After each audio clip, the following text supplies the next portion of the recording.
এরপরে প্রশ্ন হলো, একজন মহিলা আল্লাহর নামে এক জোড়া কানের দুল দান করার নিয়ত করেছেন, পরবর্তীতে তিনি যদি সেই কানের দুল দান না করে কানের দুলের বর্তমান বাজার মূল্য সমপরিমাণ টাকা আল্লাহর রাহে দান করেন, তাহলে কি তার সে মানত বা দান আদায় হয়ে যাবে কিনা? শরিয়া দৃষ্টিকোণ থেকে বিষয়টির সমাধান কি? মানত এবং দানের মধ্যে পার্থক্য আছে। কেউ নিয়ত করলো যে আমি এই কাজটি করব, এতে মানত হয় না, এটাতে নিয়ত হয়। ধরা যাক কেউ বলল যে আমি মসজিদে এত টাকা দান করব, গরিব দুঃখীদেরকে এই জিনিসটা দিব, বা আমার অমুক কানের দুলটা আমি আল্লাহ রাস্তা দান করে দিব। তো এটা নিয়ত, এটা মানত না। কোনো কারণে এই নিয়ত যদি পরিবর্তন করতে হয় সেটা করা জায়েজ আছে, এর কারণে কোনো গুনাহ হবে না। ধরা যাক যে তার এর চাইতে ইম্পর্টেন্ট কোনো ইস্যু চলে আসছে, তিনি আর দানটা করতে পারেন নাই। যদি ওজর থাকে তাহলে তিনি এটা চেঞ্জ করলে গুনাহ হবে না। কিন্তু দুনিয়ার মোহ থেকে নিয়ত করেছেন ভালো কাজের, কিন্তু পরে আবার সম্পদের মোহ তৈরি হয়েছে, মায়া তৈরি হয়েছে, সেখান থেকে তিনি সিদ্ধান্ত পরিবর্তন করেছেন, সেটা ঘৃণিত এবং জঘন্য বিষয়। কিন্তু এর কারণে তিনি গুনাহগার হয়েছেন বলা যাবে না, কারণ তিনি আসলে কারোর সাথে ওয়াদাবদ্ধ হন না। হ্যাঁ, কোনো কোনো নিয়ত ওয়াদাবদ্ধের সামিল। আপনি কোনো দিনই প্রতিষ্ঠানে দিবেন, নিয়ত করেছেন, তাদেরকে বলেছেন, তারা লিখেছে, তাদের একটা এস্টিমেটেড বাজেট তারা ঠিক করেছে, এরপরে আপনি শুধুই খেয়াল খুশি মতো সম্পদের মোহ মায়া থেকে আপনি সরে আসলেন ওখান থেকে। তো সেটা তো প্রতিশ্রুতি ভঙ্গের সামিল হতে পারে। এমনিতে মনে মনে নিয়ত করেছেন, কাউকে কিছু বলেন নাই, বা এটা কোনো প্রতিশ্রুতির বিষয় না, আপনার এটা ডিপেন্ড করে, এটার উপর নির্ভর করে কারোর কোনো প্রজেক্ট সে ঠিক করে নাই, তাহলে সেক্ষেত্রে আপনার মনের নিয়ত পরিবর্তন হতে পারে, এর জন্য কোনো গুনাহ হবে না। বিশেষ করে যদি কানের দুল দেওয়া নিয়ত করেছেন, এটা না দিয়ে ওটার বাজার মূল্য দান করেন, তাতে কোনো অসুবিধা নেই, ওটা আদায় হয়ে যাবে। মানত যদি হয় সেটা ভিন্ন বিষয়। মানত কাকে বলে? মানত মানে হলো কোনো বিষয়ে আমার শর্ত সাপেক্ষে দানের নিয়ত করলাম, এটাকে বলা হয় মানত। শর্ত সাপেক্ষ দান কিরকম? আমার অমুক কাজটা হলে অমুক দানটা করব, অমুক কাজটা হলে অমুক ভালো কাজ করব, শর্ত সাপেক্ষ মানত বা ভালো কাজ, এটাই মানত। আমার ছেলেটা যদি ভালো রেজাল্ট করে, এই রেজাল্টটা করলে আমি এই কাজটা করব। এটা মানতের শর্ত যদি পূরণ হয়, সঠিকভাবে মানত হয়ে থাকে, তখন এটা পুরা করা ওয়াজিব হয়ে যায়। হ্যাঁ, কেউ ভুল কোনো মানত করলে তখন সেটা পুরা করা ওয়াজিব না। নবী করিম সাল্লাল্লাহু আলাইহি ওয়াসাল্লাম বলেছেন, মান নাযারা আন ইয়াসি আল্লাহ ফালা ইয়াসিহ। কেউ যদি ভুল কোনো মানত করে, কোনো গুনাহের কাজের মানত করে, সেটা করতে হবে না। এখন যিনি কানের দুল দান করার নিয়ত করেছেন, মনে মনে নিজে নিয়ত করেছেন অথবা নিজস্ব বলয়ে বলেছেন, এর সাথে কারোর সাথে ওয়াদা প্রমিসের কোনো সম্পর্ক নাই, পরবর্তীতে তিনি দুল দান না করে তার টাকা দান করেছেন, তাতে কোনো অসুবিধা নেই, আল্লাহর কাছে সওয়াব পাওয়া যাবে এবং কোনো গুনাহ হবে না, কারণ তিনি এটা কোনো মানত করেননি। আর যদি মানত হয় অথবা কারোর সাথে প্রমিস হয়, সেটার হিসাব ভিন্ন হবে এবং সেটার ইস্যুটা ভিন্ন ইস্যুতে দাঁড়াবে। গত শুক্রবার আপনি বলেছিলেন যে পাঞ্জাবির হাতা ভাঁজ করা অবস্থায় নামাজ পড়া উচিত নয়। আমি একজন সাধারণ ছাত্র এবং সাধারণ প্যান্ট পরি। অনেক সময় আমার প্যান্ট টাকনুর নিচে নেমে যায়, সেক্ষেত্রে কি নামাজের আগে প্যান্ট ভাঁজ করে টাকনুর উপরে তুলে নেওয়া যাবে? এ বিষয়ে আপনার মতামত কি? কোরআন হাদিসের আলোকে জানালে উপকৃত হব। নবী করিম সাল্লাল্লাহু আলাইহি সাল্লামের একটা হাদিস আমরা বলেছিলাম গতদিন, সেখানে নবী আলাইহিস সালাম পরিষ্কারভাবে নিষেধ করেছেন আইয়াকুফা সাওবাহু ওয়া শা'রাহ, মুসল্লি যেন তার কাপড় এবং চুল ভাঁজ না করে রাখে নামাজে। কাপড় ভাঁজ করে রাখার একটা পদ্ধতি হলো হাতা ভাঁজ করে রাখলাম, আরেকটা পদ্ধতি হলো পুরো জামাটাই ভাঁজ করে নিলাম। তো এরকম কাপড় ভাঁজ করে নামাজ পড়তে নবী সাল্লাল্লাহু আলাইহি সাল্লাম নিষেধ করেছেন। এই জন্য উলামা ইকরাম, ফোকাহা ইকরাম এটাকে মাকরুহ বলেন, যে কাপড় ভাঁজ করে নামাজ পড়া যাবে না, বরং হাতা ভাঁজ করা থাকলে ওটাকে খুলে দিতে হবে, কাপড় ভাঁজ করা থাকলে ওটাকে খুলে দিতে হবে, এরপরে নামাজে দাঁড়াতে হবে। এখন প্রশ্ন হলো, যেটা লিখেছেন প্রশ্নকর্তা, যে টাকনুর নিচে প্যান্ট আছে, এটা ভাঁজ করতে হলো, তাহলে সেক্ষেত্রে সেটা কি এই নিষিদ্ধের আওতায় পড়বে কিনা? তো এইটার উত্তর হলো যে টাকনুর নিচে যদি প্যান্ট চলে যায় তাহলে সেটা তো হারাম। কারোর যদি প্যান্ট এমন হয় যে আসলে এইটার ছোট করার সুযোগ তিনি পান নাই, অথবা ছোট করার মতো ব্যবস্থা তার নাই, অথচ সেটা টাকনুর নিচে চলে যাচ্ছে, তাহলে তো হারাম হচ্ছে। তাহলে এইটাকে তিনি ভাঁজ করে নামাজ পড়তে পারবেন কিনা? উত্তর হলো, এইটাকে তিনি ভাঁজ করে রাখতে পারবেন এবং এই অবস্থায় নামাজ পড়তে পারবেন, কারণ তিনি এটা হারাম থেকে বাঁচার জন্য করছেন। হারাম থেকে বাঁচার জন্য করছেন। হাতা ভাঁজ করা আর জামা ভাঁজ করা আর প্যান্টের নিচে চলে যাওয়া, টাকনুর নিচে চলে যাওয়া প্যান্ট, সেটা ভাঁজ করা দুটো এক জিনিস না। ফলে ওইটা জায়েজ আছে, কিন্তু ওইটা আবার শুধু নামাজের সময় ভাঁজ করে রাখাটা ভুল। আবু দাউদে বর্ণিত একটি জয়ীফ হাদিসের ভিত্তিতে অনেকে নামাজের সময় শুধু ভাঁজ করেন। হাদিসটি হলো যে মুসবিল ইজার বা টাকনোর নিচে প্যান্ট যারা পরে তাদের নামাজ কবুল হয় না, এই মর্মে একটা হাদিস আছে। হাদিসটি সনদ দুর্বল। অর্থাৎ এই ইসবাল বা টাকনোর নিচে পুরুষদের জন্য প্যান্ট পাজামা ইত্যাদি পরার বিষয়টা এটা নামাজের জন্য শুধু খাস নয়, সব সময়ের জন্য খাস, সব সময়ের জন্য ব্যাপক এবং আম। সো কেউ যদি শুধু নামাজের জন্য ভাঁজ করে তাহলে ওই টাইমটা তিনি হারাম থেকে বাঁচলেন, এরপর আবার তিনি হারামে ডুবে গেলেন। এটা অবশ্যই নিন্দনীয় কাজ। বরং পার্মানেন্টলি তার প্যান্ট ছোট করে ফেলতে হবে। আর ছোট করতে না পারলে, সময় সুযোগ না পেলে তিনি ভাঁজ করে রাখলে সেটি জায়েজ হবে, যতক্ষণ পর্যন্ত সুযোগ না আসছে ততক্ষণ। কিন্তু ভাঁজ করে পার্মানেন্টলি এভাবে রেখে দেওয়ার চাইতে কেটে ছোট করে ফেলাই উচিত যত দ্রুত সম্ভব। অতএব প্যান্ট ভাঁজ করার বিষয়টা ভিন্ন বিষয়। সৌদি আরবের সর্বোচ্চ ওলামা পরিষদের একটা ফতোয়াও আছে, তারাও এটাকে জায়েজ বলেছেন যে প্যান্ট ভাঁজ করার বিষয়টা হলো টাকনোর নিচে পুরুষদের জন্য প্যান্ট পাজামা পরা হারাম, সেটা থেকে বাঁচার জন্য। অতএব সেইটুকু জায়েজ আছে, কিন্তু এটাও পার্মানেন্ট সলিউশনে যাওয়া দরকার প্যান্ট ছোট করার মাধ্যমে। হারাম টাকা না খেয়ে অন্য কাজে ব্যবহার করে অনেকে হারাম টাকা না খেয়ে অন্য কাজে ব্যবহার করে করে অনেকে বলে যে আমি তো আর খাচ্ছি না, অন্য কাজে ব্যবহার করছি। হারাম খাওয়া নিষেধ, এর মানে চাবায়া চাবায়া মুখ দিয়ে খাওয়া না। এর মানে হলো এটার উপকার ভোগ করা, যে কোনোভাবে ভোগ করলেই সেটা খাওয়ার অন্তর্ভুক্ত। খাওয়া বলতে এখানে আক্ষরিক অর্থে খাওয়া নয়। হারাম সম্পদ আল্লাহ খেতে নিষেধ করেছেন, তো কেউ তো টাকা পয়সা চাবায়া খায় না, টাকা পয়সা দিয়ে জিনিস কিনে খায়। তাহলে তো এভাবে বলা যেতে পারে যে আমি তো টাকা খাচ্ছি না, টাকা দিয়ে আমি জিনিস কিনে খাচ্ছি। তাহলে ডাইরেক্ট হারাম তো খাইলাম না, আমি হারামের কেনা জিনিস খাইলাম। তো এরকম যদি কারোর কুবুদ্ধি মাথায় আসে তাহলে এটা শয়তান এর সরবরাহকৃত মাসালা। শয়তান তাকে সরবরাহ করেছে হারামে লিপ্ত হওয়ার জন্য।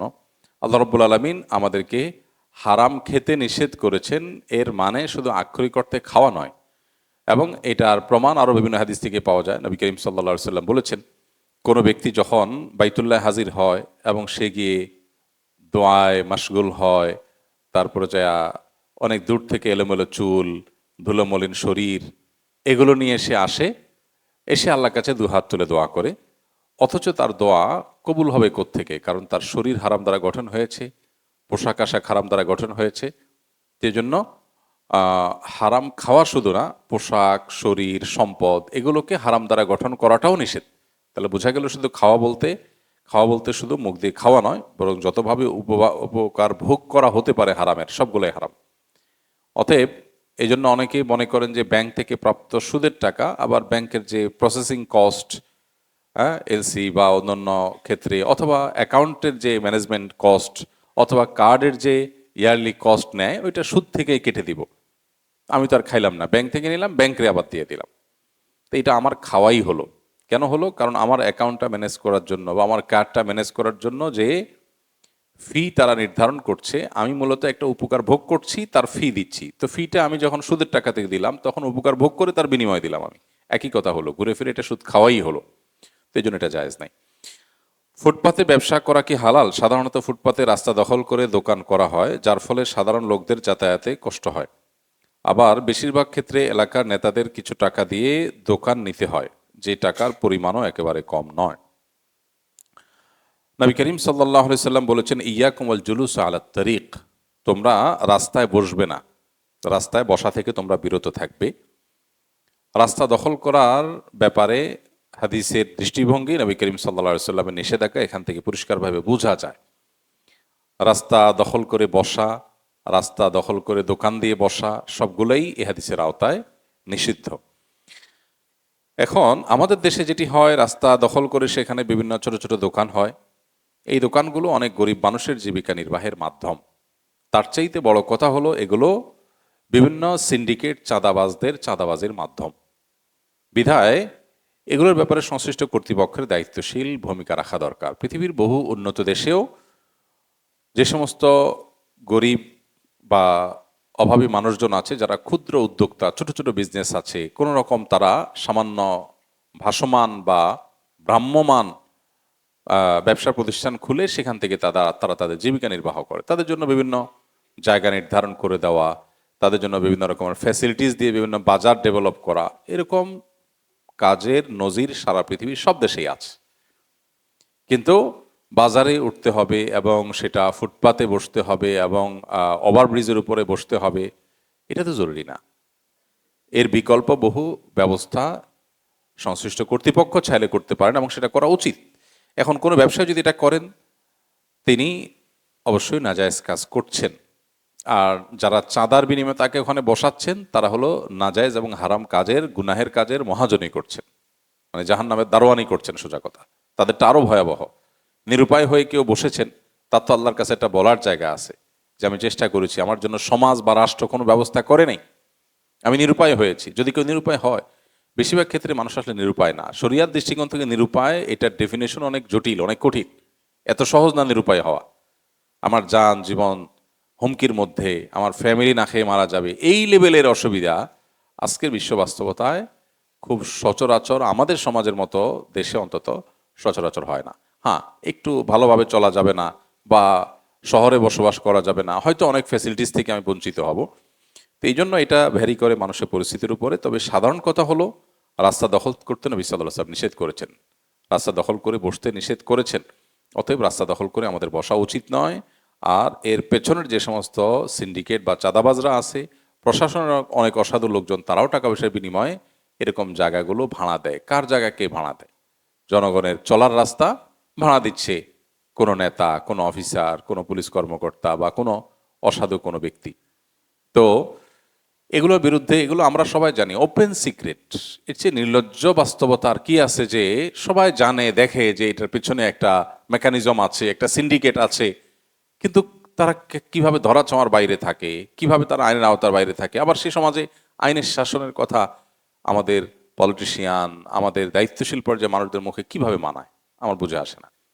এই জন্য এই বিষয়গুলো সর্বোচ্চ আপনার গুরুত্বের সাথে তদারকি করা দরকার এবং সুরাহা করা দরকার। কারণ এর সাথে মানুষের স্বার্থ যেমন জড়িত, ঠিক একইভাবে এর সাথে আমাদের শহরগুলোর যানজট নিরসন, অনেক কিছুর সম্পর্কের সাথে জড়িত।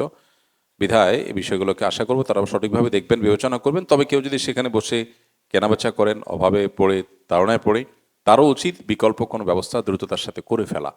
ঠিক আছে, এখন এই মুহূর্তে আমার আর কোনো উপায় নাই দেখে আমি বসেছি, কিন্তু আমি যুগের পরে যুগ, বছর পরে যুগ বছর ফুটপাত দখল করে, তারপরে আপনার ব্রিজের এক অংশ দখল করে ব্যবসা করব, এটা কোনো মুসলমানের জন্য আদর্শ ব্যবসা হতে পারে না। যদিও এই মাসালা বলতে কষ্ট হচ্ছে আমার, কারণ এটা তো আমাদের কষ্টে থাকা মানুষজন, গরিব মানুষজনের ব্যাপার।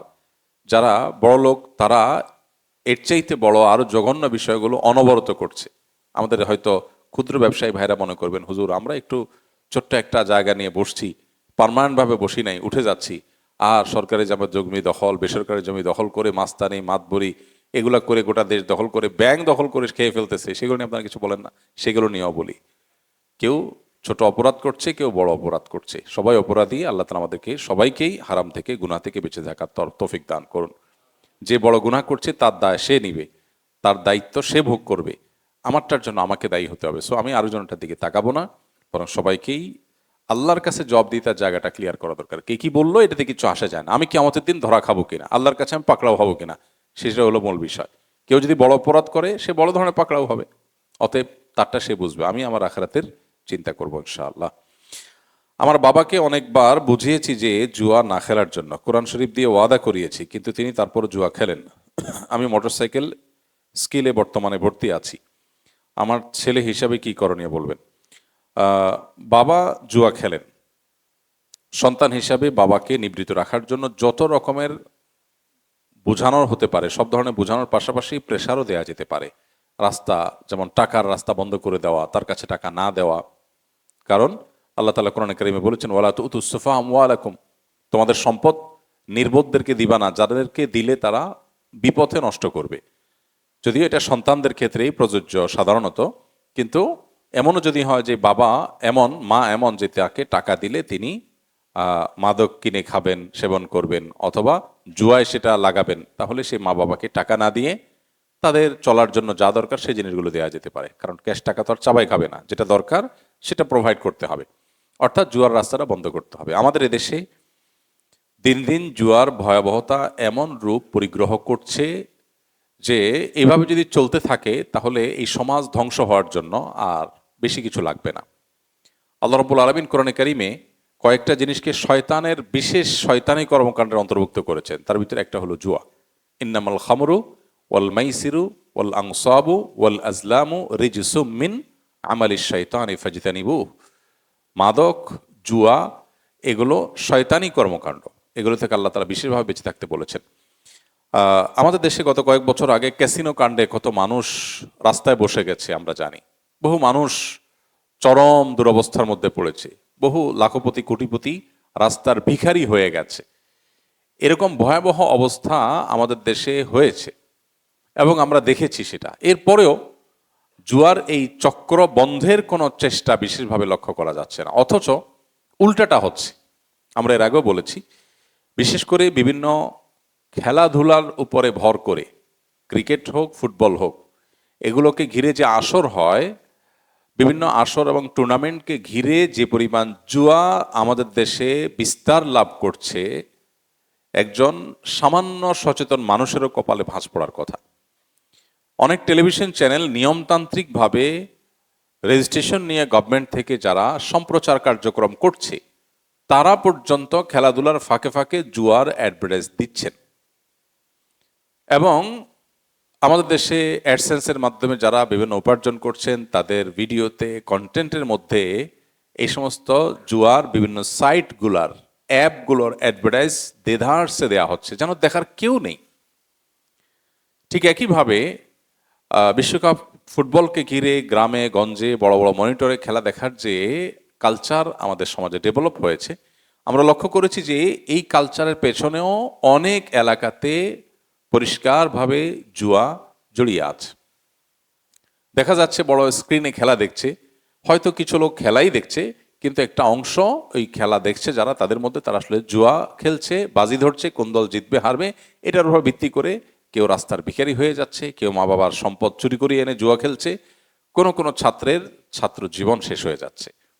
তো এই জুয়ার এই চক্র, এটার ব্যাপারে আল্লাহ তাআলা কেন এত কঠোর নিষেধাজ্ঞা আরোপ করেছেন? কারণ আল্লাহ জানেন সৃষ্টিকর্তা হিসাবে এটা আমাদের ধ্বংস ডেকে নিয়ে আসবে, রাস্তার ভিখারি করে দিবে, মানুষকে ডিপ্রেসড করে দিবে। পৃথিবীতে মানুষ আত্মহত্যা যেসব কারণে করে, এর ভিতরে একটা কারণ হলো জুয়া। ইসলাম মানুষকে শর্টকাট বা সস্তা সংক্ষিপ্ত কোনো রুটে বড়লোক হওয়ার পথ বলে না। ইসলাম বলে পরিশ্রম করো, চেষ্টা করো, সাধনা করো, আল্লাহর কাছে দোয়া করো, এরপর আল্লাহ যা বরাদ্দে রাখবেন হাসি মুখে সেটাকে মেনে নাও। এটাই হলো দিন, এটাই তোমার সুখের সাথে থাকার মূল মন্ত্র, এটাই তোমার আখিরাত ডেভেলপ করার মূল মন্ত্র। এখন আমাদের দেশে যত সস্তা চটকদার বিজ্ঞাপন হয়, আমাদের নামে বিভিন্ন রকমের প্রতারণা, আসুন্নাহ ফাউন্ডেশনের নামে আমার ছবি এবং এআই ভিডিও ব্যবহার করে বিভিন্ন রকম প্রতারণা হয়, আপনারা জানেন। পুলিশ অনেককে গ্রেপ্তারও করেছে, ইতিমধ্যে অনেকে জেলে আছে, পুলিশ হেফাজতে আছে, অনেকের বিরুদ্ধে মামলা চলমান আছে। তো কিভাবে মানুষ এগুলো বিশ্বাস করে আল্লাহ ভালো জানে।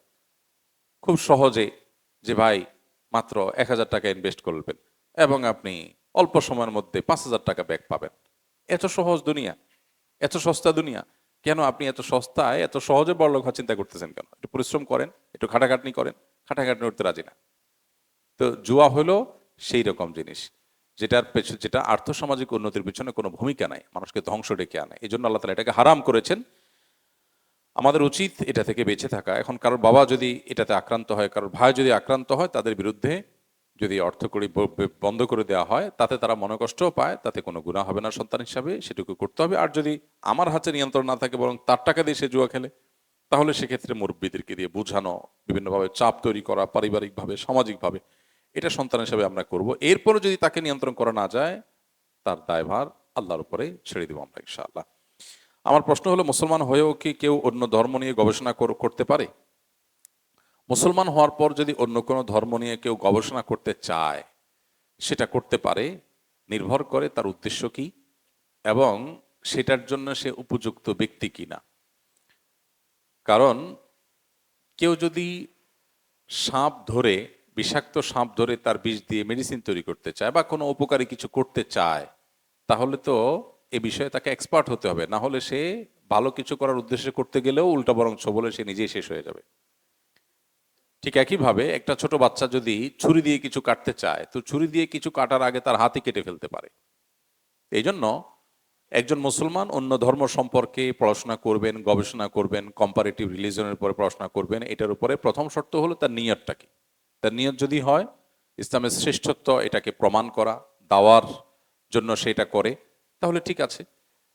আবার আরেকটা শর্ত হলো যে তার মধ্যে যদি সেই ক্যাপাসিটি থাকে যে তার দিন, ইমান, আকীদা এগুলো অত্যন্ত শক্তিশালী ফাউন্ডেশনের উপরে ভিত গড়ে উঠেছে, এখন তার আর বিপদগামিতার শঙ্কা নেই, সে সেফ, এতটুকু ক্যাপাসিটি আছে, তাহলে সে অবশ্যই পড়তে পারে। কিন্তু সেটা ছাড়া যদি কেউ করতে যায় তাহলে সে উল্টা বরং ওই সাপের ছোবলে নিজেই বরং মারা যেতে পারে বা নিজের ইমান আমল শেষ হয়ে যেতে পারে। এই জন্য সবার জন্য এটা জায়েজ নয়।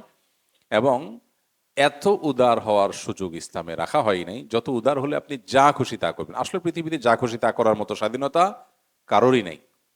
এটা মিথ্যা কথা যে আহ, অমুক ইজমে অমুক মতবাদে মানুষের এই স্বাধীনতা দেওয়া আছে, ওই স্বাধীনতা দেওয়া আছে, বা পূর্ণ স্বাধীনতা দেওয়া আছে। পরিপূর্ণ বা শতভাগ স্বাধীন বলতে কিছু নেই।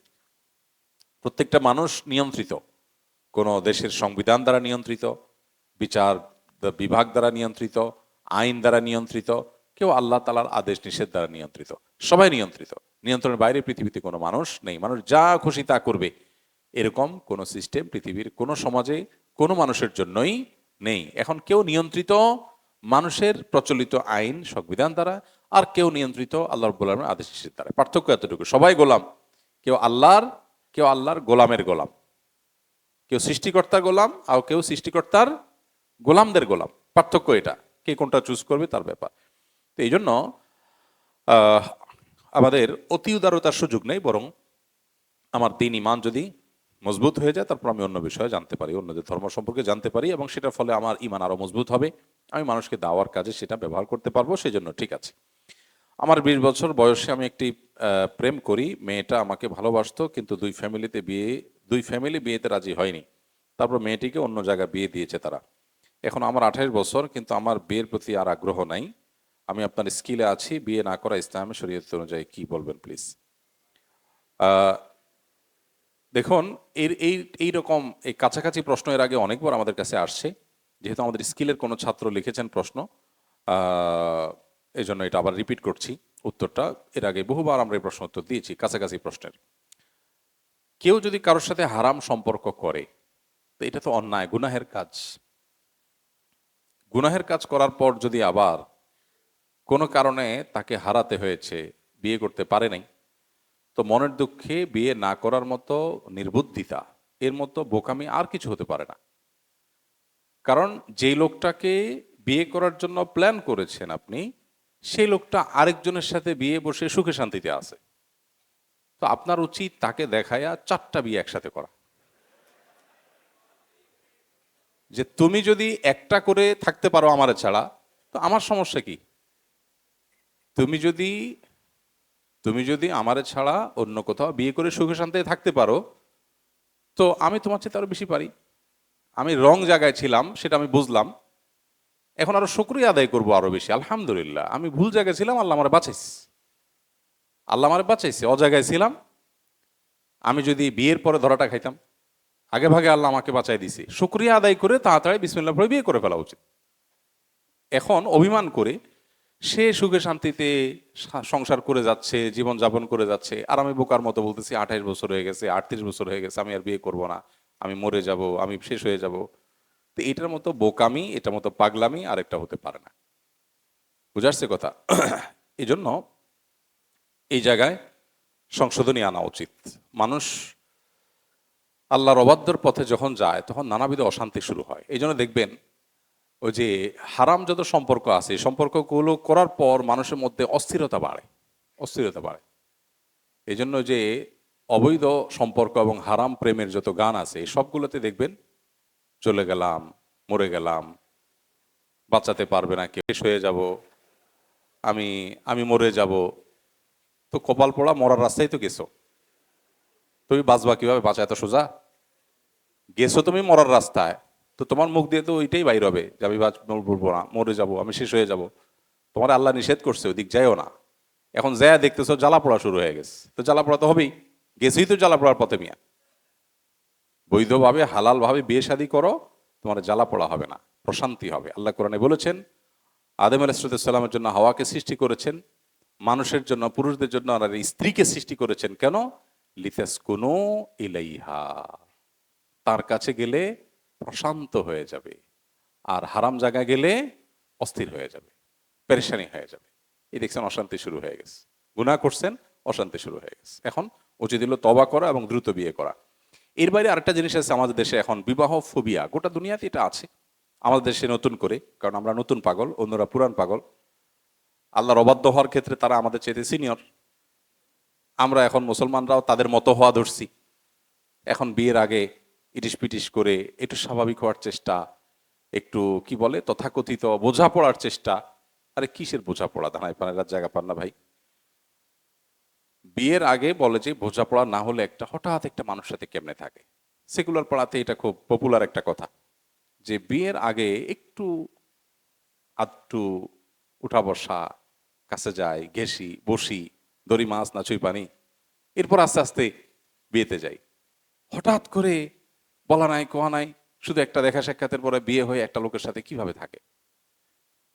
বাহ্যিকভাবে খুব যৌক্তিক মনে হয় যে হ্যাঁ, আপনার খুব বোঝাপড়া হলো, 2 বছর, 4 বছর, 6 বছর রিলেশন হলো, এরপরে একসাথে বিয়ে হয়ে গেল। তাহলে বোঝাপড়ার পর বিয়ে হলে ওটা তো টেকার কথা, কারণ বুঝে শুনেই তো নিছে নাকি। এগুলো কি বেশি টিকে না কম টিকে? চায়না মালও তো একটু বেশি টিকে, চায়না প্লাস্টিকে তো একটু বেশি টিকে। আর আমাদের বাপ চাচারা যে বিয়ে শাদী করছেন, আমরা তো এখন দেখতে পাইতেছি, আগের যুগে মানুষ এত লাজুক ছিল, এত লজ্জা, এত শরম ছিল, দেখতে নিয়ে গেছে মাথা উঠায় তাকায়ও নাই মুরব্বীদের সামনে, লজ্জা। কি বিয়ে করে আনছে নিজেও জানে না। বাসরাতে আসছে, বিদ্যুৎই নাই গ্রাম, হারিকেন ডিম করে জ্বালানো আছে। এখন জোরে জ্বালালে আবার পাশের ঘর থেকে বোঝা যাবে, কারণ কাঁচা ঘর, পাশের রুম থেকে দেখা যাবে। বেচারা তার বউটা একটু ভালো করে দেখতেও পারে নাই।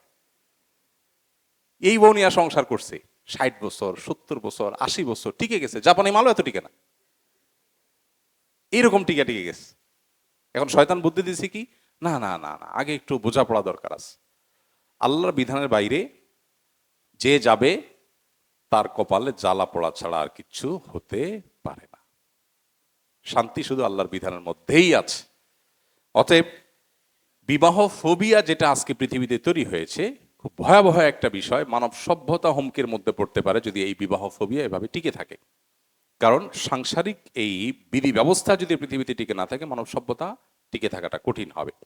এই জন্য ইসলামের সবচেয়ে জঘন্য শাস্তি হলো বিবাহিত মানুষ যদি ব্যভিচারে লিপ্ত হয়। কারণ বিবাহের টেন্ডেন্সি সমাজ থেকে দূর হয়ে গেলে, দেখেন উন্নত দুনিয়াতে এখন কত বাবা মা আমাদের কাছে আসে, আর আমাদের দেশেই শুরু হয়ে গেছে। ছেলে 32-35 হয়ে গেছে, বাপ মা এসে বসে আছে, ভাই একটু দোয়া দরুদ পানি পড়া টড়া দেন, ছেলে তো বিয়ে করে না। পানি পড়ার কাজ এটা? পোলারে শেষ করে ফেলছেন, বা যেভাবে সে নিজেকে শেষ করে ফেলছে, এখন তার ভিতরে আতঙ্ক তৈরি হয়েছে। আতঙ্ক কোত্থেকে তৈরি হয়েছে? যে আইডিওলজি আজকে আমরা ধারণ করছি, এটা আমাদের জীবনকে শেষ করে দিচ্ছে। বিয়ে করার আগে আতঙ্ক তো কেন তৈরি হয়? ছেলে চিন্তা করে একটা মেয়ের সাথে বিয়ে বসবো, কি জানে কি হয়, তার সাথে আবার শেয়ারিং, কেয়ারিং, অনেক কিছু স্যাক্রিফাইসিং, কে সব ঝামেলা যায়। ইনকাম করতেছি, হ্যান্ড টু মাউথ আছে, ঘুমাচ্ছি, ভালোই তো, ভেজালে কেন যাব? এটা হলো স্বার্থপর মানুষের কথা, স্বার্থপর মানুষের কথা। আমি একজন মানুষের সাথে জীবন যাপন করব, আমার জীবন সঙ্গিনীর সাথে, জীবন সঙ্গীর সাথে জীবন যাপন করব, আমার বিবির সাথে, স্ত্রীর সাথে, স্বামী স্ত্রী পরর সাথে জীবন যাপন করব। কিছু ক্ষেত্রে আমি স্যাক্রিফাইস করব, কিছু ক্ষেত্রে সে স্যাক্রিফাইস করবে। এর মধ্য দিয়ে একটা জান্নাতি পরিবেশ তৈরি হবে। এই কপাল পোড়াদের সে বুঝ নাই, তাদেরকে এই সমাজ, বস্তুবাদী এই সমাজ তাদেরকে স্বার্থপর করে দিয়েছে, স্বার্থান্ধ। তারা শুধু চাচা আপনা জান বাঁচা, এটা মিথ্যা কথা, নিজে বাঁচলে বাপের নাম। এই মিথ্যা কথা এবং এটা ভুল কথা, একটা ভ্রান্ত কথা মানুষের মাথায় ঢুকে দেওয়া হয়েছে। এখন চিন্তা করে যে আমি কেন আরেকজনকে জীবনে এনে ঝামেলা আনতে যাবো। আরে ভাই, কিছু ঝামেলা পোহান, গোলাপ ছিঁড়তে 1-2টা কাঁটা খেতে হয়, 1-2টা কাঁটা বিদ্ধ হতে পারে, কিন্তু আমি তো দিন শেষে হাতে গোলাপ পাবো। এখন যদি বলেন যে না ভাই, কে কাঁটা টাটা ঝামেলা যায়, তো আপনার কপালে গোলাপ নাই, আপনি পানসে জীবন দিয়ে দুনিয়াটা পার করে দেন। সাংসারিক জীবনে যদি কোনো স্বামী স্ত্রী পরস্পরের মধ্যে হালকা বাদানুবাদী হয়, যারা বিবাহিত এবং যাদের মধ্যে দিন চর্চা আছে, দিনই বুঝ আছে, মাশাআল্লাহ, তারা বলতে পারবেন ঝগড়ার পরের দিনগুলো এটা ঝড়ের পরের শীতল পরিবেশের মতো হয়, ঠিক না? আবিয়েত্তারা ঠিক বলতেছেন? আপনাদের এক্সপিরিয়েন্স আছে? আমাদের স্কিলের ছেলেরা তো বেশিরভাগ আবিয়েত্তা তোমরা। তো অভিজ্ঞরা ভালো বলতে পারে। বউয়ের সাথে ঝগড়াঝাটি, স্বামীর সাথে ঝগড়াঝাটি হলো, অভিমান হলো, মান হলো, একটু কথাবার্তা বন্ধ রইলো, একটু মুখ ফুলাফুলি চললো, এর পরের চিত্রটা হয় ওই ঝড়ের পরে শীতল বাতাসের মতো। যখন বোঝাপড়া হয়ে যায়, মিটমাট হয়ে যায়, তখন সম্পর্ক আগেরটার চাইতে আরো স্ট্রং হয়। তো এই গোলাপের কাঁটা খাওয়ার মধ্যেও এক ধরনের স্বাদ আছে। পৃথিবীতে আপনি কোথায় যাবেন? আপনি কোনো অফিসে কাজ করতে যাবেন, সহকর্মী সব তো মন মতো হবে না। কারোর সাথে বনবে, কারোর সাথে বনবে না। কেউ আপনাকে ছোট করবে, কেউ আপনাকে ভালো বা বড় করে তুলবে, কেউ হয়তো বসের কাছে ভালো হইতে চাবে, কেউ হয়তো আপনাকে ঠেলা দিতে যাবে। তো তাই বলে কি আপনি কাজ বন্ধ করে দিবেন?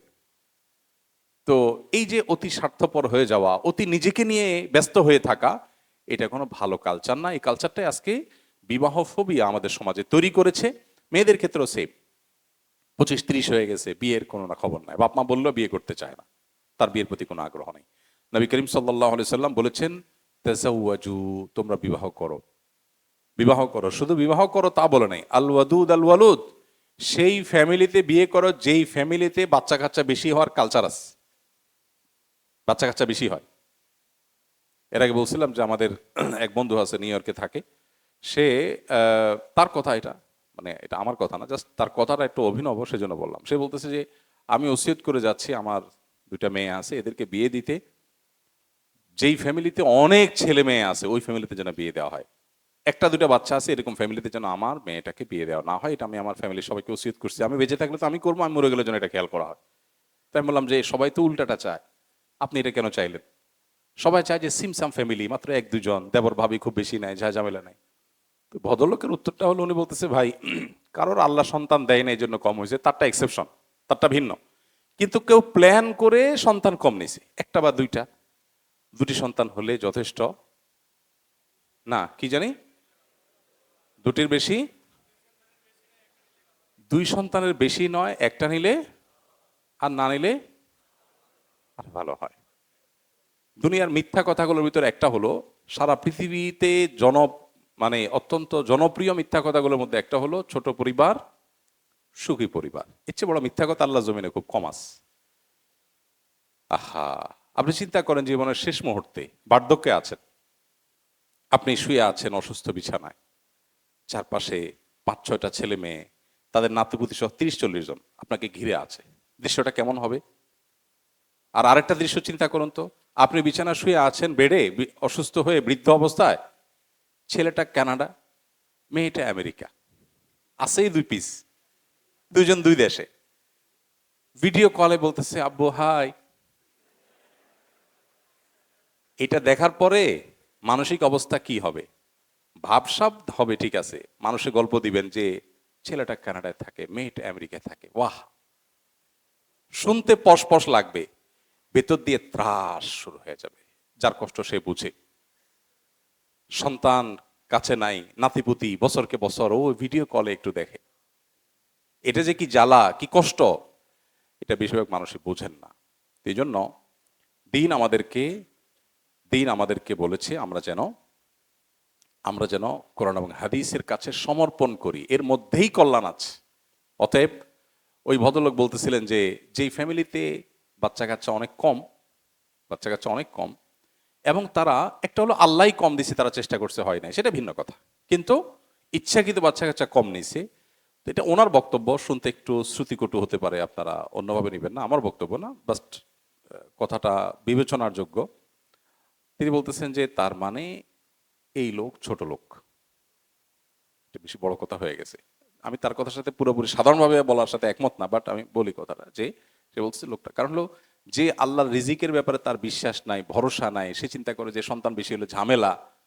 আর সবচেয়ে বড় কথা হলো যে, এটাও ওই ভদ্রলোকের বক্তব্য, যে যে ফ্যামিলিতে অনেক ভাই বোন থাকে সেখানে দেখা যায় বাবা একটা আইসক্রিম আনছে, একজনের 2 চুষণ খায়, আরেকজনকে দেয়, আরেকজন 2 আরেকজন, বা একটা কিছু আনছে ভেঙে চড়ে শেয়ারিং শিখে, আর আছেই 2টা বা আছেই একটা, ও স্বার্থপর টাইপের হয়, কারণ ওই ফ্যামিলিতে ওইভাবে গড়ে তোলা হয়। বাকি এটা ইন্ডিভিজুয়াল প্রত্যেক ব্যক্তির ক্ষেত্রে খাটবে না। এমন হতে পারে, উল্টাও হতে পারে, যে একটা ফ্যামিলি অনেক বড় ফ্যামিলি স্বার্থপর, আবার অনেক ছোট ফ্যামিলি অনেক ভালো মানুষ হতে পারে। বাট ইন জেনারেলি এটা আসলে আল্লাহর রাজ্জাক এই গুণবাচক নামের প্রতি বিশ্বাস এর দুর্বলতা থেকে অনেক সময় হয়, এটা হওয়া উচিত না। যাই হোক, তো এই জন্য আমাদের বিবাহের প্রতি আতঙ্ক, তারপরে আপনার সাংসারিক জীবনের প্রতি আতঙ্ক, এগুলো শয়তান সৃষ্টি করে, এগুলোকে জয় করতে হবে। এবং এটার মূল কারণ হলো এই যে পশ্চিমা বিভিন্ন দর্শন, এটার প্রভাব আমাদের জীবনকে শেষ করে দিয়েছে। আমার একটা প্রশ্ন হচ্ছে যে আমাদের সিলেট বিভাগের মধ্যে কন্ট্রাক্ট ম্যারেজ বেশি হচ্ছে। কন্ট্রাক্ট ম্যারেজ হচ্ছে লন্ডনে যাওয়ার মাধ্যম। 6 মাস বা 12 মাস সংসার করা হয়, তারপর কন্ট্রাক্ট অনুযায়ী তা ভাঙা হয়। ইসলাম শরীয়ত অনুযায়ী বিবাহ কি ঠিক না বেঠিক বুঝিয়ে বলবেন। আমি আপনার স্কিলে আছি, আমার এলাকাবাসী বলতে বলেছেন। ভাই, সিলেট এলাকার জনপ্রিয় গুনাহ এটা, কন্ট্রাক্ট ম্যারেজ। লন্ডনে যাওয়ার জন্য জামাই বউ অভিনয় করে, আসলে জামাই বউ না, কাগজে কলমে জামাই বউ।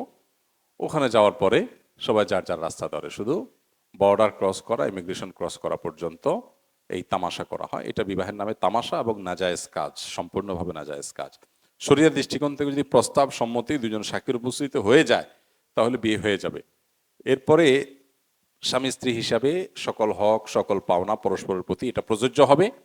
এবং যদি এটাকে অভিনয় করা হয়, নাটক বানানো হয়, এমনও হতে পারে যে পরবর্তীতে বিয়ে কিন্তু ঠিকই রয়ে গেছে, নিয়মতান্ত্রিক ডিভোর্সও হয়নি, তাহলে সেক্ষেত্রে অন্যত্র বিয়ে ওই মেয়ে হলে মেয়ের জন্য করা জায়েজ নাই, আর পুরুষ হলে তার এই বিয়েটা বৈধ বিয়ে হিসেবে বিবেচিত হবে। তার স্ত্রীর অধিকার আদায় না করার কারণে সে আল্লাহর কাছে দায়ী থাকবে। আর যদি বলেন যে না, তালাক দিয়েই দিবে, তাহলে বিবাহের নামে এই তামাশা করা, কন্ট্রাক্ট ম্যারেজ করা স্পষ্ট গুনাহের কাজ এবং ভয়াবহ অপরাধ।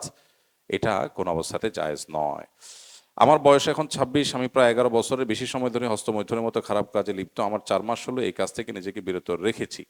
আর সুন্নাতে কোর্স করছি, আলহামদুলিল্লাহ 5 ওয়াক্ত সালাত আদায় করছি, কোরআন তেলাওয়াতও শিখছি। আমি জানতে চাই কিভাবে আল্লাহ তাআলার কাছে ক্ষমা চাইলে আল্লাহ মাফ করবেন। আর এই 26 বছরের জীবনে অনেক নামাজ রোজা আদায় করিনি, আরও অনেক খারাপ কাজ করেছি, এগুলোর কি আল্লাহ আমাকে মাফ করবেন? আল্লাহ রাব্বুল আলামিন সবচেয়ে বেশি ভালোবাসেন বান্দার তওবাকে। ইন্নাল্লাহা ইউহিব্বুত তাওয়াবিন ওয়া ইউহিব্বুল মুতাতাহহিরিন। আল্লাহ তাআলা তওবাকারীদেরকে অনেক বেশি পছন্দ করেন। এই জন্য গুনাহ করার পর যদি কেউ ফিরে আসে এবং আল্লাহর ভয়ে আল্লাহর সামনে দাঁড়াবার লাজে লজ্জিত হয়ে যদি কেউ ফিরে আসে, আল্লাহ তাআলা তাকে ক্ষমা করেন। শুধু তা নয়, তার কোনো কোনো ক্ষেত্রে আল্লাহ তাআলার গুনাহকে সওয়াবে পরিণত করে দেন। তো এই জন্য আল্লাহর কাছে পরিপূর্ণ আস্থা থাকতে হবে। শয়তান আমাদেরকে নিরাশ করে দেয় না, এত গুনাহ করেছে। বিশেষ করে হস্তমৈথুনের এই অপরাধ, এই অপরাধের একটা ভয়াবহ দিক হলো, এটা করতে করতে করতে একটা সময় তরুণদের, মানুষের মনে আল্লাহর প্রতি আপনার অবিশ্বাস কিংবা অনাস্থা এবং আল্লাহর ক্ষমাশীলতার প্রতি বিশ্বাসের দুর্বলতা, এগুলো তৈরি হয়। ফলে কি হয়, সে নিরাশ হয়ে যায়। নিরাশ হওয়ার পর অনেকে নাস্তিকের পথে পর্যন্ত পা বাড়ায়। এই জন্য শয়তান সেক্সুয়াল অপরাধ মানুষকে বেশি করাবার চেষ্টা করে, কারণ সে জানে এটা করতে করতে করতে একটা সময় সে বিতৃষ্ণ হয়ে যাবে, যে আল্লাহ নিষেধ করছেন দেখি তো আমি পারতেছি না, আমার জন্য ঝামেলা হচ্ছে। বিবেকে তাকে করাঘাত করবে যে তুমি হারাম কাজ করছো, আল্লাহ নিষেধ করেছেন সেরকম কাজ করছো। আবার অপরদিকে তার জৈবিক তাড়না সে কাজ করবে, একবার করবে, আবার তার বিবেকে করাঘাত করবে। বিবেকের সাথে তার এই কষাঘাত হতে হতে একটা পর্যায়ে নৈরাশ্য চলে আসে, বিরক্তি চলে আসে এবং সে বেঈমানির দিকে পর্যন্ত পা বাড়ায়। খুব ভয়াবহ একটা ব্যাপার। এই জন্য হস্তমৈথুন বা এই জাতীয় গুনাহ থেকে বেঁচে থাকার জন্য সর্বোচ্চ চেষ্টা করতে হবে, কারণ এটা শুধু গুনাহ না, এটা ঈমান হারা হওয়ার একটা রুট অনেক সময় হয়। এখন যিনি প্রশ্ন করেছেন, আমাদের স্কিলের ছাত্র, 26 বছর বয়সে, আমি তাকে বলবো যে যেহেতু আপনি এটা ছেড়ে চলে আসছেন, এখন দৃঢ় বিশ্বাস রাখতে হবে আল্লাহ তাআলা আমাকে ক্ষমা করে দিয়েছেন, নাহলে আল্লাহ আমাকে তৌফিক দিয়েছেন কেন? আল্লাহ যে ছেড়ে আসার তৌফিক দিয়েছেন, এটাই প্রমাণ করে যে আল্লাহ মাফ করতে চান, আল্লাহ ভালোবাসেন আমাকে, সেজন্য আল্লাহ আমাকে ফেরত আসার সুযোগ দিয়েছেন। কত মানুষ ফেরত আসতে চায়, আসতে পারে না, বাট আমাকে আল্লাহ আসার তৌফিক দিয়েছেন, মানে আল্লাহ আমাকে ভালোবাসেন। সো আল্লাহর ওয়াদার প্রতি সুধারণা থাকতে হবে। অতি ভয় এটা শয়তান সৃষ্টি করে। আল্লাহর ভয় ভালো, কিন্তু অতি আল্লাহর ভয় ভালো না। অতি আল্লাহর ভয়টা সৃষ্টি করে কিসে? শয়তানে। কারণ শয়তান অতি ভয় সৃষ্টি করলে মানুষকে নিরাশ করে দিবে, আশা ছেড়ে দিবে আল্লাহর রহমতের। তখন সে চিন্তা করবে, যা আমার তো আর মাফ হবেই না, তাইলে আমার লাভ কি এসব করে, আমি যা খুশি তা করি। তো এই জন্য আল্লাহর কাছে ফেরত আসার পর আল্লাহ মাফ করবেন, সেই সুধারণা রাখতে হবে। আর যে সমস্ত গুনাহগুলো করেছেন, এই গুনাহগুলো যদি বান্দার হক সংশ্লিষ্ট হয়, সেগুলো তাদের কাছে আদায় করে দিবেন। আর যদি কারোর হক নষ্ট করে থাকেন, আচার আচরণগতভাবে ত্রুটি করে, তার কাছে মাপ চাইবেন। সুযোগ না থাকলে আল্লাহর কাছে মাপ চাইবেন, তাদের পক্ষ থেকে দান সাদাকা করবেন। ইনশাআল্লাহ বিদিনল্লাহ তাতে যথেষ্ট হবে। নামাজ কালাম কাজা করে থাকলে সেগুলো আদায় করবেন। রমজান রোজা না রেখে থাকলে, ভেঙে থাকলে সেগুলো আদায় করবেন। আল্লাহর কাছে তওবা করবেন। ইনশাআল্লাহ। আল্লাহ বলেছেন, লা তাকনাতু মির রাহমাতিল্লাহ ইন্নাল্লাহা ইয়াগফিরুয যুনুবা জামিআ, তোমরা আল্লাহর রহমত থেকে নিরাশ হয়ো না, আল্লাহ সকল গুনাহ মাফ করবেন, সকল গুনাহ মাফ করবেন। অনেকে বলে শিরকের গুনাহ মাফ হয় না, ভুল কথা। কে বলেছে শিরকের গুনাহ মাফ হয় না? সৃষ্টি জগতে এমন কোনো গুনাহ নাই যে গুনাহ মাফ হয় না। আল্লাহ বলেছেন ইন্নাল্লাহা ইয়াগফিরুয যুনুবা জামিআ, সকল গুনাহ আল্লাহ তাআলা মাফ করেন। হ্যাঁ, শিরকের গুনাহ মাফ হবে না তখন যদি কেউ শিরকের অপরাধ নিয়ে দুনিয়া থেকে যায়, তখন তার মাফ হবে না। কিন্তু দুনিয়াতে কেউ শিরক করেছে, এরপরে যদি আল্লাহর কাছে মাফ চায়, তওবা করে ফিরে আসে আর শিরকের দিকে না যায়, অবশ্যই আল্লাহ তাআলা মাফ করবেন। অর্থাৎ পৃথিবীতে এমন একটি গুনাহ নাই যেই গুনাহ ক্ষমার অযোগ্য। আমরা মানুষের প্রতি জেদ খেদ বেশি হইলে বলি যে ক্ষমার অযোগ্য অপরাধ করেছে, তাকে আমি কোনোদিন মাফ করব না। আল্লাহ এটা করেন না। আল্লাহ তাআলা সকল গুনাহের ক্ষমা দুয়ার সবসময় আল্লাহ তাআলা ওপেন রাখেন। হ্যাঁ, একেবারে মৃত্যুর দ্বার প্রান্তে উপনীত, তখন আর আল্লাহ তাআলা মাফ করেন না। তার আগ পর্যন্ত আমাদের যাদের নাকের ডগা নিঃশ্বাস আছে, সুস্থ স্বাভাবিক আছে, আমরা যদি এখনো সিদ্ধান্ত পরিবর্তন করি যে আমি আল্লাহর নাফরমানি থেকে আল্লাহর গোলামির পথে আসব, আল্লাহ সুখময় স্বাচ্ছন্দ্যময় জীবন দিবেন, উপভোগ্য একটা লাইফ দিবেন, আর পূর্বের সমস্ত গুনাহ আল্লাহ তাআলা মাফ করবেন। পৃথিবীর মানুষের সাথে মহান সৃষ্টিকর্তা আল্লাহর সিস্টেমের পার্থক্য এখানে যে আল্লাহর সিস্টেমে ক্ষমার দুয়ার সবসময় খোলা থাকে, আর মানুষ সাধারণত ক্ষমা করতে চায় না। বিধায় আপনি আল্লাহর কাছে পরিপূর্ণ আত্মবিশ্বাস নিয়ে ইবাদত করবেন যে আল্লাহ আপনাকে ক্ষমা করেছেন, ক্ষমা করছেন বা করবেন বলেই আল্লাহ আপনাকে তওবা করার তৌফিক দিয়েছেন। আল্লাহর প্রতি হোসনে জন বলে, এটাকে হোসনে জন বলা হয়। হ্যাঁ, নবী করিম সাল্লাল্লাহু আলাইহি ওয়াসাল্লামের নির্দেশ আছে যে তোমরা আল্লাহর প্রতি সুধারণা পোষণ করবে। এবং আল্লাহ তাআলা বলেছেন হাদিসে কুদসিতে, আনা ইনদা যন্নি আবদি বি, বান্দা আমার প্রতি যেমন ধারণা করবে আমি তেমন আচরণ করব। আল্লাহ আমাকে ক্ষমা করবেন, আমি যেহেতু তওবা করে ফেরত এসেছি, ছেড়ে দিতে পেরেছি, অবশ্যই আল্লাহ আমাকে মাফ করবেন। এই পজিটিভ ধারণা আল্লাহর প্রতি রাখলে আল্লাহ সেইটাই আপনার সাথে আচরণ করবেন। অনেক সময় দেখা যায় প্যান্ট নাভির নিচে পরা হয়, তবে তার উপরে শার্ট থাকে যা নাভি থেকে নিচের অংশ সম্পূর্ণ ঢেকে রাখে। এই অবস্থায় কি নামাজ আদায় করা সহিহ হবে, নাকি নামাজের জন্য প্যান্ট নিজেই নাভির উপর থেকে সতর ঢাকার বিধান অনুযায়ী পরা আবশ্যক হবে? খুবই গুরুত্বপূর্ণ প্রশ্ন। নাভির নিচের অংশ সতর, নাভি থেকে নিয়ে হাঁটু পর্যন্ত পুরুষরা এটা ঢেকে রাখতে হবে। এটা যদি উন্মুক্ত থাকে আর নামাজ পড়ে তাহলে নামাজ হবে না। আমাদের অনেক বন্ধুরা আছেন যারা প্যান্ট পরে নামাজ পড়েন, দেখা যায় প্যান্ট বা ট্রাউজার এটা পরে নামাজ পড়ছেন, আর তাদের যে গেঞ্জি বা শার্ট, আজকাল এগুলো অনেক শর্ট করে তৈরি করা হয়। তো বেশি শর্ট হওয়ার কারণে যখন তিনি রুকুতে চলে যান, তো কোমরের অংশটা প্যান্টের ওইটা টান খেয়ে একটু নিচে চলে আসে, আর গেঞ্জির অংশটা রুকুতে চলে গেলে টান খেয়ে একটু উপরে উঠে যায়, মাঝখানে গ্যাপ হয়ে যায়। তো নাভির নিচের অংশের কোনো জায়গায়, সেটা সামনে হোক আর পিঠের দিকে হোক, যে কোনো জায়গায় হোক না কেন, এটা যদি প্রদর্শিত হয় তাহলে সেক্ষেত্রে পুরো রুকু ধরে এরকম প্রদর্শিত আছে, তার নামাজ হবে না, এ নামাজ আবার পড়তে হবে। কারণ নামাজের মধ্যে এই সতর ঢাকাটা ফরজ তরক হয়ে গেছে, বিদায় নামাজ আবার আদায় করতে হবে। সেজন্য আমাদের খুব সাবধান থাকতে হবে। কিন্তু যিনি প্রশ্ন করেছেন তার প্রশ্নের উত্তর হলো যে এটাতে কোনো অসুবিধা নেই, যে আপনার প্যান্ট নাভির নিচে কিন্তু তার উপরে শার্ট আছে, পাঞ্জাবি আছে, জামা আছে, কোনো কিছু দিয়ে ঢাকলেই হলো, প্যান্ট দিয়েই ঢাকতে হবে নট নেসেসারি। আপনি চাদর দিয়ে ঢাকলেন, ঢাকা থাকলেই হলো। সো আপনার কোনো অসুবিধা নাই যদি আপনার প্যান্ট নিচে নেমেও যায়, তার উপরে যদি কাপড় থাকে। একজন মুসলিম হিসাবে আমি চাই আমার হস্তশিল্প রান্না যেন কেবল পেটের ক্ষুধা নিবারণ না করে বরং রুহের খোরাক হয়। সম্প্রতি আমি আসন্না স্কিলের কুকিং অ্যান্ড ক্যাটারিং ম্যানেজমেন্ট কোর্সে ভর্তি হয়েছি। রান্নাকে ইবাদতে পরিণত করতে এবং রান্নাকৃত খাবার খেয়ে মানুষের হৃদয়ে যেন ইমানের শক্তি এবং আল্লাহর আনুগত্য বৃদ্ধি পায়, এই জন্য রান্নার সময় কি কি সুন্নাহ এবং জিকির আমল অনুসরণ করা উচিত? ভাই, রান্না রুহানি শক্তি যোগাবে এরকম কোনো বিশেষ দোয়া জিকির আমার জানা নাই। তবে আপনার উদ্দেশ্যটা সম্ভবত এরকম যে আপনি যে খাবার প্রস্তুত করবেন সেটা দিয়ে মানুষের শুধু ক্ষুধা নিবারণই হবে না, সেটা দিয়ে মানুষের স্বাস্থ্যগত, আধ্যাত্মিক এবং রুহানি যে শক্তি, স্পিরিচুয়াল যে শক্তি, সেটাও যেন বৃদ্ধি হয়। সেজন্য আপনি চেষ্টা করতে চান, কি করলে হবে? তো এটার উত্তরে বলতে চাই যে আল্লাহ রাব্বুল আলামিন আমাদের জন্য যা হালাল রেখেছেন, হালাল খাবার আল্লাহ আমাদেরকে খেতে বলেছেন, সেই সাথে আল্লাহ তাআলা আমাদেরকে একটা নির্দেশ করেছেন, সেটা হলো হালাল এর পাশাপাশি যেন আমরা তয়্যিব খাবার গ্রহণ করি। অনেক মুফাসসিরগণ বলেছেন তয়্যিব সাধারণ হালালকেই তয়্যিব বলা হয়েছে। তবে ইমাম কুরতুবী রহমতুল্লাহি আলাই, ইমাম ইবনে কাসির রহিমাহুল্লাহ তার তাফসিরে, এবং ইমাম ইবনে আশুর আত তাহরির ওয়াত তানভীর নামক তার এই কোরআন কেন্দ্রিক তার এই কালজয়ী গ্রন্থে এই উভয় ইমাম, এই সকল ইমামগণ, আরো অনেক ইমামগণ লিখেছেন যে তৈয়বের ব্যাখ্যা হলো মা লা ইয়াদুররুহু ফিদ দুনিয়া ওয়াল আখিরাহ, যেই খাবার মানুষের দুনিয়াও ক্ষতির কারণ হয় না, আখিরাতেও ক্ষতির কারণ হবে না। তাহলে হালালও হবে, আবার হেলদিও হবে।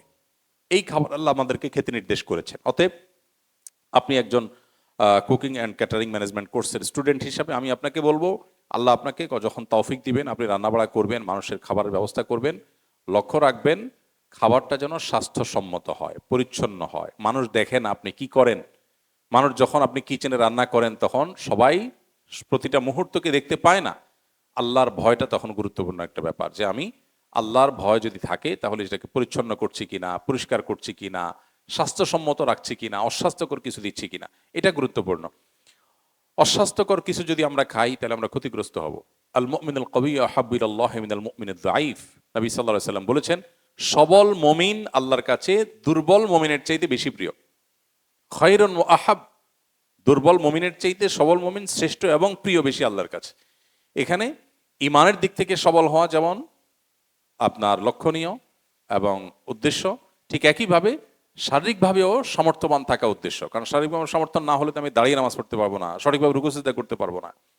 হ্যাঁ, কেউ যদি নিজের কোনো ত্রুটি ছাড়াই আল্লাহ প্রদত্ত রোগ, আল্লাহ তাকে একটা অসুখ দিয়ে রেখেছেন, তার কথা ভিন্ন। সে আল্লাহর কাছে অপ্রিয় হওয়ার কোনো কারণ নেই, বরং সবর করার কারণে সে বহু সবল মানুষের চেয়ে বেশি প্রিয় হতে পারে আল্লাহর কাছে, সেটা ভিন্ন বিষয়।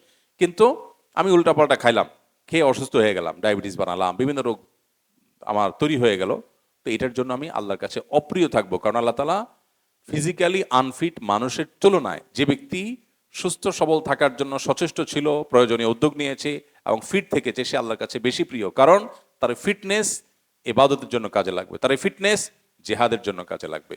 সো একজন ইমানদার সবল, সুস্থ, ফিট থাকার চেষ্টা করতে হবে। আপনি একজন শেফ হিসেবে আপনি চেষ্টা করবেন সেই জিনিসটা, যে মানুষ যে খাবার খাবে তা দিয়ে তার ক্ষুধা নিবারণ হবে, আবার ক্ষুধা নিবারণের পাশাপাশি যেন অস্বাস্থ্যকর না হয়, পেটে বুটবুট ফুটফুট না হয়, তার গ্যাস্ট্রিক না হয়, এই খাবারটা যেন ক্ষতিকর না হয়।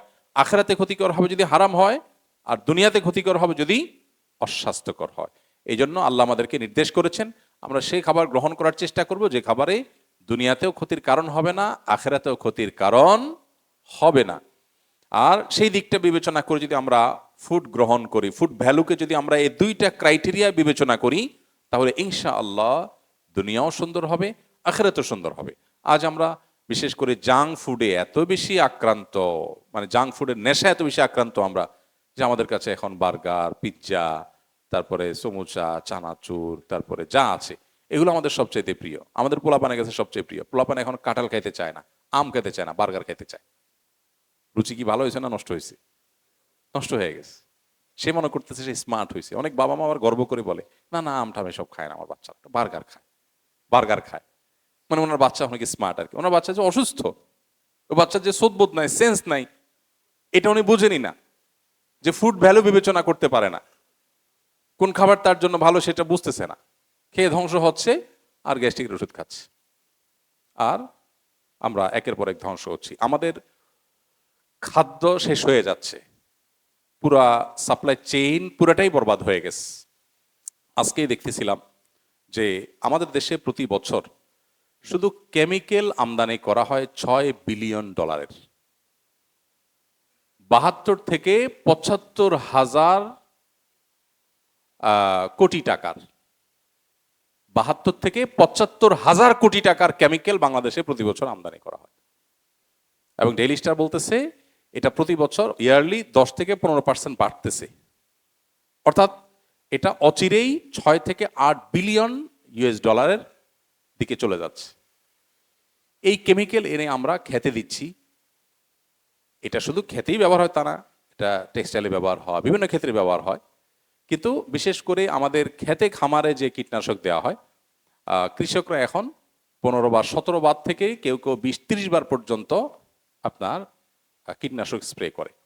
মাটিতে যে পরিমাণ আমরা আপনার কি বলে এটাকে, এই কেমিক্যাল আমরা যে পরিমাণ দিচ্ছি, তাতে শুধু মাটি শেষ হচ্ছে না, যে পানি আমাদের আছে সমাজে, মাটির নিচে পানি সব সহ শেষ হয়ে যাচ্ছে। ঘরে ঘরে ক্যান্সারের রোগী, এত ক্যান্সারের রোগী আগে তো ছিল না। আমাদের ফ্যামিলিতে আমার বাপ চাচাদের কথা যদি বলি, আমার বাবা ক্যান্সারে মারা গেছে, চাচারা অনেকজন ক্যান্সারে মারা গেছে, একটা ফ্যামিলিতে কয়েকজন। পুরো গ্রামে গেলে কয়েকজন ক্যান্সার রোগী এসে দাঁড়ায় সহযোগিতার জন্য।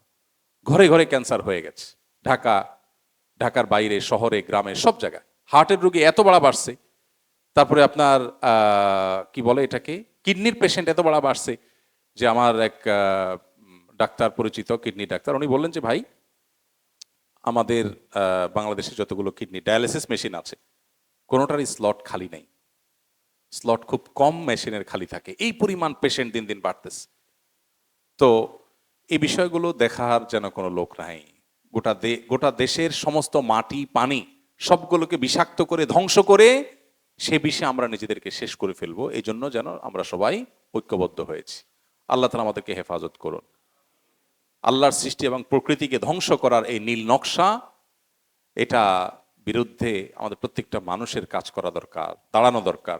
এই জন্য আপনি একজন শেফ হিসাবে যেহেতু নাসিহা চেয়েছেন, আপনার প্রতি নাসিহা হলো মানুষকে স্বাস্থ্যসম্মত, নিরাপদ, ভালো খাবার খাওয়ানোর চেষ্টা করবেন, যেটা তার দুনিয়া আখিরাত উভয়টাকে ভালো করবে। এটা যদি করেন তাহলে তার রুহানিয়াত, তার ইমানের শক্তি বৃদ্ধি পাবে, আবার শারীরিক শক্তিও বৃদ্ধি পাবে। ভেজাল যখন খাবে, যত বেশি ভেজাল খাবে মানসিকভাবে সে ভেজাল মানসিকতার ধারক হয়ে উঠবে।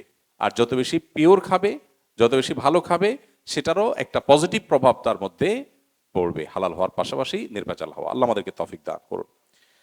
আমি সাধারণত ইমাম যখন গোপনে সূরা ফাতিহা পড়েন, আমিও তখন সূরা ফাতিহা তেলাওয়াত করি, কিন্তু কোন কোন ইমামের পেছনে 3 বা 4 আয়াতের বেশি দ্রুত চেষ্টা করার পরও পড়তে পারি না। কিছু ইমাম সাহেব জোহর ও আসরের 4 রাকাত নামাজ মাত্র 4-5 মিনিটে শেষ করেন, কিভাবে সম্ভব? আমি মনে করি তারা উচ্চারণ সহ তেলাওয়াত করেন না, তেলাওয়াত করে থাকেন মনে মনে হয়তো। ইমাম সাহেবদের এ ব্যাপারে তাদের উদ্দেশ্যে কিছু বলেন। ভাই, এটা আপনার ভুল ধারণা হতে পারে। ইমাম সাহেবের গতি আর আপনার গতিতে এক না। আপনি যে গতিতে তেলাওয়াত করতে পারেন, ইমাম সাহেবের গতি তার চাইতে অনেক বেশি। ইমাম সাহেবের অনেক গতিতে তেলাওয়াত প্রশংসনীয় না, সেটা ঠিক আছে, কিন্তু আপনি যে ধারণা করতেছেন, দেখেন শয়তান মানুষকে নেক্সুরতে খুব ধোঁকা দেয় যে আমি খুব সুন্দর করে তেলাওয়াত করি, এটা কমবখত এত তাড়াতাড়ি তেলাওয়াত করে, তাহলে আমার ভালো কাজটা বরবাদ হয়ে গেল, কারণ আমি একজনের প্রতি কু ধারণা করলাম। হতে পারে তিনি যেতে হাফেজ মানুষ, আলেম মানুষ, তার স্পিড, তিনি সূরা ফাতিহা জীবনে যতবার পড়ছে, আমি তো এতবার পড়ি নাই, তার স্পিড তো অনেক বেশি। একজন কেশিয়ার যত দ্রুত টাকা গুনতে পারে, আমি তো এত দ্রুত টাকা গুনতে পারবো না। এর মানে কি আমি বলবো যে না বেটা মানে আন্দাজে টানতেছে? আমি কি বলবো আরে ভাই সে আমার চাইতে এক্সপার্ট, সেজন্য সে বেশি করতেছে? নামাজের ক্ষেত্রে অবশ্য টাকা গোনার মতো, টাকা গোনা যত দ্রুত গণে তত বেশি প্রশংসার জিনিস হলেও নামাজে যত দ্রুত হয় তত প্রশংসনীয় নয়। সবকিছুতে গতি ভালো নয়, বরং নামাজের মধ্যে যত ধীরস্থিরতা হবে, যত আস্তে আস্তে হবে, তত বেশি প্রশংসনীয়। এই জন্য ইমাম সাহেবের পরে আপনার কুধারণা রাখা উচিত না। আর 4-5 মিনিটের ভিতরে ফরজ নামাজ পড়া সম্ভব, সকল ফরজ আদায় করে ফরজ আদায় হয়ে যাবে, যদিও সেটা প্রশংসনীয় নয়। প্রশংসনীয় হলো কি করা? খুব ধীরে ধীরে, খুব সময় নিয়ে, খুব মহব্বতের সাথে আদায় করা। তবে হ্যাঁ, ইমামতি যখন করবে মানুষ, নবী সাল্লাল্লাহু আলাইহি ওয়াসাল্লামের নির্দেশনা হলো সল্লি মাআহুম সলাতা আদআফিহিম, সবচেয়ে দুর্বল মানুষটার কথা চিন্তা করে নামাজ পড়াতে হবে। সাহাবীদের মধ্যে একবার এক সাহাবীকে রাসূল আকরাম সাল্লাল্লাহু আলাইহি ওয়াসাল্লাম কোথাও ইমাম হিসেবে নিযুক্ত করেছেন। উনি লম্বা লম্বা কেরাত ধরেন, এত লম্বা সময় ধরে নামাজ পড়েন যে মুসল্লিদের, মুক্তাদিদের অবস্থা খারাপ। তারা এসে নালিশ করেছেন রাসূল আকরাম সাল্লাল্লাহু আলাইহি ওয়াসাল্লামকে, ইয়া রাসূলুল্লাহ, আপনি অমুককে ইমাম দিয়েছেন, তার নামাজ এত লম্বা, আমাদের অসুবিধা হয়ে যায়। তখন নবী সাল্লাল্লাহু আলাইহি ওয়াসাল্লাম তাকে ডেকে নিষেধ করেছেন, না, এত লম্বা নামাজ পড়াবে না যেটা মুসল্লিদের, মুক্তাদিদের কষ্ট হয়। এখন এই কষ্টের ডেফিনেশন কি আর লম্বার ডেফিনেশন হয়? আজকাল এমন অবস্থা হয়েছে যে আমাদের এই মসজিদের কথা শুনি যে মাঝে মধ্যে ইমামকে পিছনতে মুক্তাদিরা কেউ কেউ বলে, ভাই সূরা ইখলাস দিয়ে নামাজ পড়বেন। আমার কাছে খবর আসছে যে ইমামকে কেউ কেউ বলে, ভাই কুল আল্লাহ সূরা দিয়ে নামাজ পড়বেন, কি করেন এত লম্বা সূরা দিয়ে পড়েন? তো এটা তো অসুস্থ হয়ে গেছি আমরা। সেজন্য আল্লাহ আমাদের ইমামদেরকে হেদায়েত দান করুক এবং মুক্তাদিদেরকে আল্লাহ তাআলা হেদায়েত দান করুক। নামাজের মধ্যে যে সময়টা ব্যয় করবো এটা আমাদের কাজে লাগবে, এটাই আখিরাতে আমাদের নামাজকে সুন্দর করবে, আল্লাহর কাছে আমরা প্রিয় পাত্র হব। আমি আমার উপর রোজা ফরজ হওয়ার আগে থেকে রমজানের পূর্ণ রোজা আদায় করে আসছি, কিন্তু অসুস্থতার কারণে 2025 সালের রোজায় অর্ধেকেরও বেশি এবং 26 সালের রোজায়ও কিছু রোজা ভাঙতে হয়েছে। এখন কয়টি রোজা কাজা হয়েছে তা সঠিক মনে নেই, এমনকি অনুমান করেও বলতে পারছি না ঠিক কতগুলো কাজা হয়েছে। অল্প কয়েকটি রোজা কাজা আদায় করেছিলাম, এখন আমার কি করা উচিত? প্রথম কথা হলো যে ইবাদাতের ক্ষেত্রে আমাদের সিরিয়াসনেস যদি সেই লেভেলে থাকে তাহলে আমাদের তার হিসেব নিকেশটাও খুব গুরুত্বের সাথে রাখার কথা। আমাদের এমন কোনো ইস্যু যদি থাকে যেটা আমাদের জীবন মরণ ব্যাপার, তাহলে সেই ব্যাপারে নিশ্চয়ই আমাদের এমনটি হওয়ার কথা না যে আমি কয়টি করেছি কয়টি করিনি মনে নাই। ধরুন আপনার এমন কোনো অসুখ হয়েছে যে অসুখে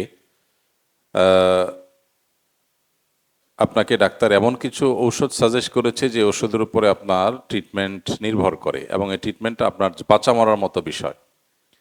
তাহলে সেটার মনে রাখা না রাখা নিয়ে খুব বেশি বিড়ম্বনায় পোহাতে হওয়ার কথা না। ঠিক একইভাবে রমজানের রোজা আল্লাহ তাআলা ফরজ করেছেন। এই সিয়াম সঠিকভাবে পালন না করলে জাহান্নামে যেতে হবে, আর আল্লাহর নির্দেশ মতো সঠিকভাবে আদায় করলে জান্নাতে যাওয়ার পথ সুগম হবে। অতএব রোজার হিসেব আমার খুব গুরুত্বের সাথে সিরিয়াসনেসের সাথে রাখা দরকার, কারণ এটার সাথে আমার জান্নাত জাহান্নাম নির্ভর করে। ফলশ্রুতিতে এই যে কয়টি কাজা হয়েছে, কয়টি হয়নি, কয়টি রেখেছি, কয়টি রাখিনি মনে নেই, এটি মূলত আমাদের দিনই বিষয়ে সিরিয়াসনেসের ঘাটতি থেকেই হয়। কারোর অসুখের কারণে হতে পারে, ভুলে যান, কারোর ওজোর থাকতে পারে, এক্সেপশনাল ইস্যু থাকতে পারে, বাট সাধারণত ইন জেনারেলি এটা আমাদের দিনের ব্যাপারে গাফিলতি থেকেই হয়। সেজন্য আমাদের প্রথম কাজ হলো ইস্তেগফার করা, তওবা করা, যে দিনের ব্যাপারে আমরা সর্বোচ্চ সিরিয়াস হওয়ার চেষ্টা করব এবং আল্লাহ রাব্বুল আলামিনের কাছে জবাবদিহিতার জায়গাটা পরিষ্কার করব। এটা তাকওয়া, খৌফ এবং খাশিয়া তথা আল্লাহ রাব্বুল আলামিনের ভয় এবং তাকওয়ার অন্যতম দাবি। এরপরে কথা হলো যে কারোর যদি কয়টা রোজা রেখেছেন মনে না থাকে, তাহলে সেক্ষেত্রে তিনি অনুমান করবেন যে কতগুলো রোজা রেখেছেন তিনি নিশ্চিত। সেই জায়গাটায় তিনি থেমে তারপর বাকিগুলো রাখবেন। ধরা যাক তার 10টা রোজা নিশ্চিত রাখা হয়েছে, এর বেশি হয়েছে কিনা সন্দেহ, তাহলে 10টা তিনি রেখেছেন, ধরে বাকিগুলোর কাজা করবেন। নামাজের ক্ষেত্রেও তাই, যদি কারোর কনফিউশন হয় এবং তিনি সঠিক সংখ্যা জানতে না পারেন, তাহলে নিশ্চিত সংখ্যা, সর্বনিম্ন কোনো একটা সংখ্যা ধরে তারপরে তিনি সামনে অগ্রসর হবেন। অতএব রোজার ক্ষেত্রে আপনি কতগুলো রোজা কাজা করেছেন, কতগুলো কাজা হয়েছে, নিশ্চিত এতগুলো কাজা হয়েছে, এর নিচে না, তাহলে ওইটুকু ধরে বাকিগুলো আপনি কাজা করবেন।